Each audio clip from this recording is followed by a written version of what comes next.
We have a new Living War Season 3 event that is insanely profitable. I made around 110 gold from doing this in around 5 hours, but I was a bit slow. You can do it a bit faster as well. I'm gonna tell you the best ways of doing it fast, and of course where this gold comes from. Subscribe to the channel for more content like this. Then my coffee if you want to support me. Let's get into it. So, what is this event? In order to enter this event, you're gonna get a mail. This little mail here, and it'll tell you to go to talk to Lady Valette here in Divinity's Reach. You talk to her. There's some mini lore about the Shining Blade and whatever. And of course, you do need Living War Season 3 to actually do this event. Otherwise, you're not going to be able to participate at all. And once you do it, you're going to see two things. One, bonus events. Return to Season 3. If you do this entire thing, you're going to get 5 Mystic Coins. That's like 10 gold.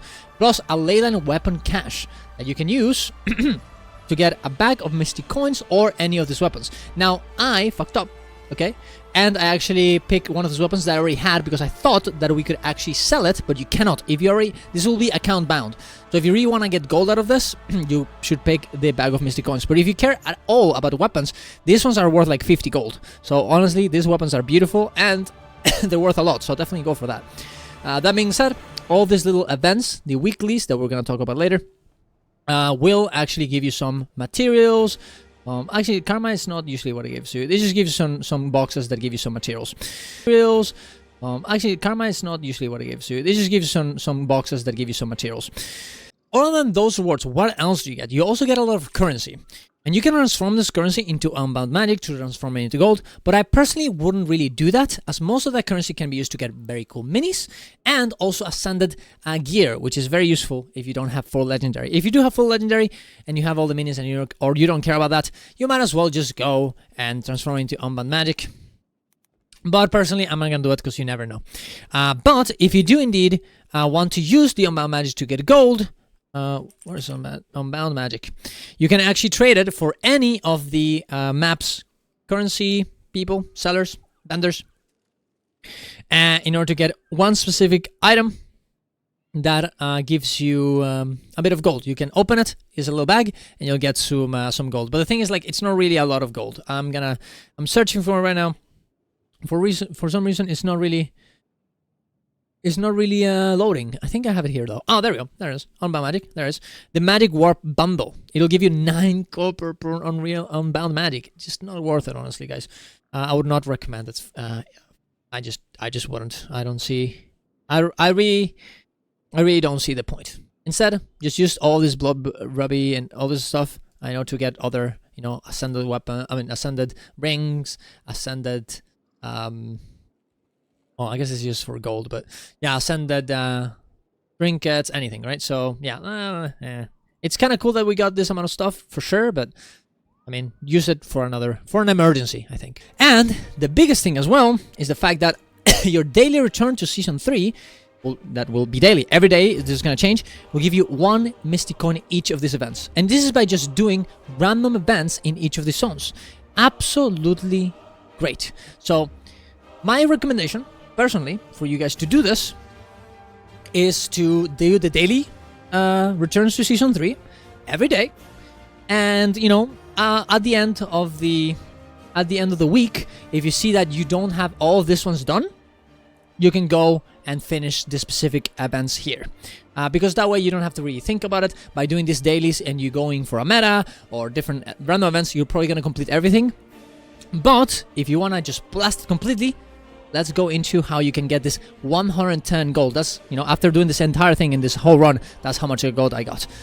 So yeah, let's go and check it, right? Now, we have an event for each of the maps, right? We also have Reliving the Story, season 3, so you just do this specific story instances.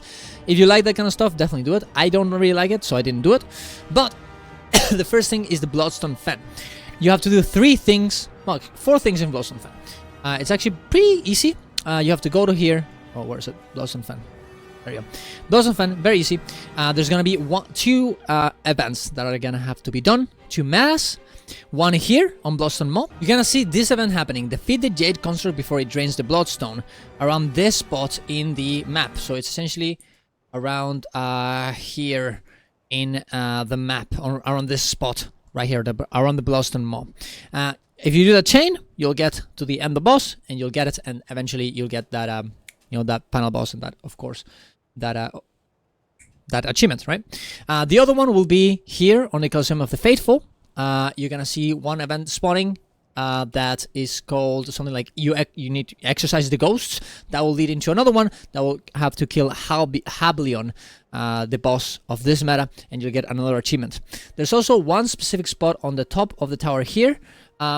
If you use the updrafts, you're gonna get to the max, to the top, and you're gonna get some diving goggles. If you use them to dive into this little hole here, into a one portal, you get teleported back after you're falling, and you get another achievement. I would not well, I mean, you can definitely go in here and do events. For the local response, you have to do 5 events in this map, but honestly, by doing the metas, you should be more than fine. So don't really worry about that one, I would say. Right. Next one, of course, is gonna be what is it? Ember Bay, actually. I think so. Let me just get here. Here we go. Yeah, it's gonna be Ember Bay. Typical 5 events. You're gonna have to do the Chalice of Tears, one of the hardest, if not the hardest, jumping puzzle in the game, which I think is not really worth it. Right? It is fun. And you can't even teleport to friend, by the way. You have to do the entire thing because you need to go through every one of the checkpoints for this to count. But if you enjoy it and you haven't done it before, I would definitely recommend it. That's what I did. It took me like an hour to do it. Otherwise, my gold per hour would have been better. Instead of just 100, instead of just 40 gold per hour, it probably would have been like 50 or something. But that's what we got. So you can do it, but I would just recommend you to do the Ember Bay local response instead. Then you go to Bitterfrost Frontier. Oh, by the way, Chalice of Tears. The Chalice of Tears thing, you can see a guide on how to do it, for sure. And there's people there anyways. But more or less, it starts around here, and then you have to like glide through here and enter, and then you have to do the entire volcano. Right, there you go. Next one is gonna be Bitterfrost Frontier. For Bitterfrost Frontier, that one is a bit difficult. In this one, I would recommend you just doing the events. 5 events and you're done. Because the other one that you have to do is you have to do each of these hearts on this place, get certain what's the word? Ingredients to make a tonic, and then that tonic you can use it to get into this spot here. That is like this spot here, the bitter cold, and to get some dabbing goggles. But doing the entire thing is kind of annoying, right? And if you want to, if you like doing hearts, definitely do it. And you can always do events in this spot, close to the hearts. Instead, so you can do the hearts and the events at the same time. That being said, I would recommend not doing that and just skip that step, and instead do rifts on this map, as rifts are in this week here, and you can just do rifts all the time, get 5 rifts done, and you'll be done with the local response. Next one is gonna be Lake Doric, I think. Yeah, Lake Doric. Lake Doric is definitely hard as well. You can do the 5 events for sure, and this is not very, very difficult. But the problem is that there's 2 things you're gonna have to do. One, a jumping puzzle that you can use teleport a friend with. There's people gonna be here on this spot, teleporting people in. Just go in there, teleport your friend to them, and you'll be fine. And the other thing as well is that there's one specific boss on here, on the top, on the Fallen Watchtower, that spawns every 1 hour. Right now on an A is happening at around XX30. Every hour, people are killing it, so definitely use that if you want to kill it. Just be camping that. It actually should happen in 10 minutes on my time right now. I'm probably gonna go and get it. But it's very hard because, first of all, it's hard to get into this spot because there's a lot of centaurs that were gonna shoot you with arrows, and the boss instantly dies. So if you can skip this one, definitely do. If you manage to get it, awesome. It's super easy, super fast. Right, you see. Next one is gonna be... Let's see. Next one is gonna be Draconic Mons. Draconic Mons is super easy as well. You can just teleport to friend to the final jumping puzzle that is right here on the left side. You can teleport to friend to someone in the LFG. Easy peasy. And the other thing is just doing the meta. The meta where you have to kill 2 bosses, one here and one on this side. If you go to the map, you'll see that there's gonna be a status on the right side of the map, of the screen, saying how long it is for the meta, or not how long, but where the process is. If it says something like you need to kill some destroyers X out of 10 or whatever. Just go do that, and eventually the bosses will spawn. Keep a track on it. And personally, because this meta has a lot of steps, I would recommend you just doing the entire meta, and that will give you the 5 local responses that you need for this map. Other than that, and the jumping puzzle, that is about it. The last one, I think we're done everything, yeah? The last one is gonna be... yeah, Sirens Landing, which is the one I'm actually at right now. Now, for this one, you need to do 5 events, just like before. And you also have to do this jumping puzzle. I'm going to talk about that later, but let's talk about first the reliquary, Abaddon's reliquary. In order to access this and actually get the chest, in order to get the event achievement, you're going to have to do the heart of every one of them. Balthasar reliquary, Lissa's reliquary heart, Melander's reliquary, Grant's reliquary, and Dwayne's reliquary. You need to do every one of the hearts, which is very annoying. There's a lot of... It kind of takes a while. But you can indeed do the events close to these hearts, and that way, guess what? You can get 2 birds with 1 stone. So if you do that, awesome. And you'll be happy, right? You'll be omega happy. And you'll be done in no time. That being said, I guess that's about it, right? And, of course, the jumping puzzle here. Now, for this one, technically, you can only get the entirety of this achievement if you go through the entire jumping puzzle here. But you can teleport a friend to someone here, or actually, just go from one of the top towers from here and Griffin up to here to skip most of it, whichever is fine. And then you can actually get the chest, the first one that is right here, and then drop, hopefully with a J personal waypoint on your side, or prototype precision rewinder, whichever, in case you fuck up, and drop yourself down to get the other chest that you need in order to get the achievement. I'm gonna do it right now. I'm pretty sure one is right here on the on this side. You can see a little ship. You just drop down, and there's gonna be a chest right there.